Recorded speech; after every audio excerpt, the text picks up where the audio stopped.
자, 이무대리인하고 계약할 때 어떻게 해야 되느냐. 이 문제가 제기돼요. 자, 보세요. 갑이 건물 소유자고 을이 가부 대리인 자격으로 의뢰가 들어옵니다. 이 사람이 매도 의뢰가 들어옵니다. 이렇게. 그렇죠? 그러면 여기서 이제 우리가 알아둘 것이, 을은 지금 이 건물을 누구 대리인이라고 지금 주장하고 있어요? 가부 대리인이라고 주장을 하고 있어요. 그러면 중개업자 할 일은 일단 을이 대리권이 있었느냐 없었느냐를 확인을 해줘야 돼, 안 해줘야 돼? 해줘야 돼요. 이 대리권 유무를 확인을 해야 돼요. 그럼 대리는 우리가 무슨 대리하고 무슨 대리? 법정 대리인도 있고 이무 대리인, 이무 대리가 있죠? 그렇죠? 그럼 법정 대리권이 있냐 없냐? 아까 법정 대리인 친권자 후계인들이잖아요. 이건 뭘로 확인하겠어요? 예, 가족관계 등록부입니다. 가족관계 등록부를 통해서 확인할 수가 있고, 그렇죠? 그러면 이무 대리는 대리권을 준다는 의사표시에서 대리권이 발생하죠? 그렇죠? 그러면 이무 대리권 유무는 뭘로 확인을 해? 위임장인데. 내가 그래서 위임장을 써줘. 그렇죠? 근데 위임장에는 뭐가 첨부가 돼야 돼요? 확인할 때? 누구 인감? 본인의 인감증명서. 본인의 인감증명서가 첨부돼야 돼, 안 돼야 돼? 돼야 돼요. 그렇죠? 그러면 왜 이걸 첨부를 시켜야 돼요?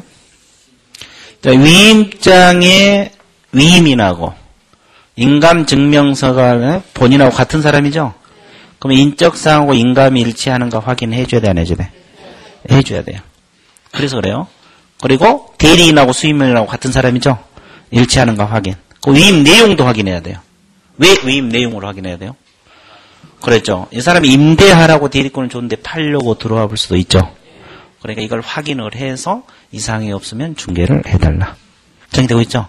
그래서 법정 대리는 뭘로 확인한다? 가족관계 등록부. 이무대리는 뭘로 확인한다? 위임장. 그러면 또 하나.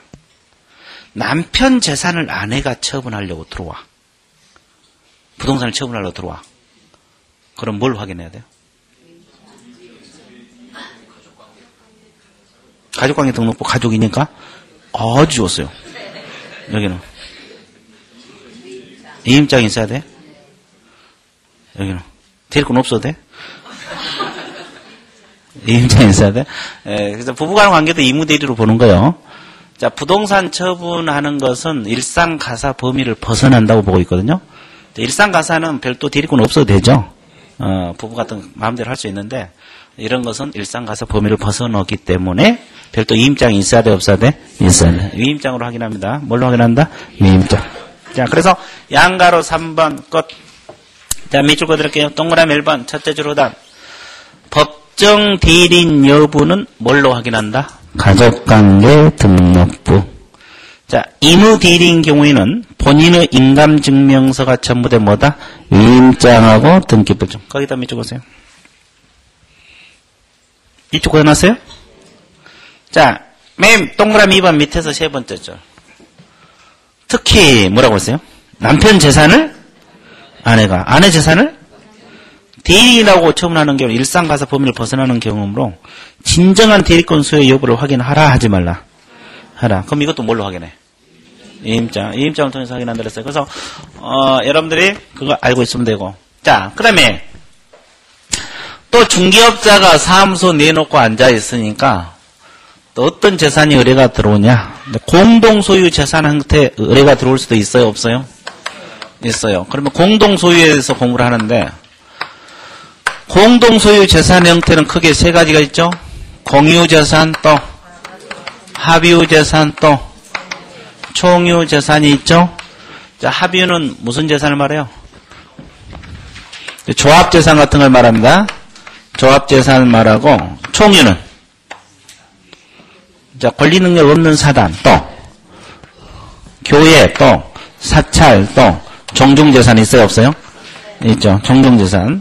이런 걸 총유관계입니다. 무슨 관계? 총유관계. 그러면 이제 우리가 가장 먼저 공부할 것은 지분이 있냐부터 공부해야 되죠. 공유는 지분이 있을 것 같아요? 없을 것 같아요? 공유는 지분이 존재합니다. 합유는 지분이 존재합니까? 총유는 없습니다. 그 다음에 또 하나 짚고 넘어갈 것이 공유는 지분 처분이 자유롭습니까? 자유롭지 못합니까? 자유롭다 이렇게 됐고 그죠? 그 다음에 합유는 뭐요? 자유롭지 않죠? 그러면 합유 지분을 처분할 때는 전원 동의. 다른 합유자 전원 동의가 있어야 됩니다. 무슨 동의? 전원 동의가 있어야 돼요. 전원 동의. 전원. 총유는 지분이 없으니까 뭐 그렇죠? 처분 문제가 발생하지 않고. 그 다음에 공유물. 그렇죠? 합유물. 물건 처분할 때는 어떻게 해요? 공유 물건은 다른 공유자 전원 동의가 있어야 돼 없어야 돼? 이걸 전원 동의라고 그러죠? 전원 동의가 존재해야 되고. 그 다음에 합유는 합유물을 처분할 때는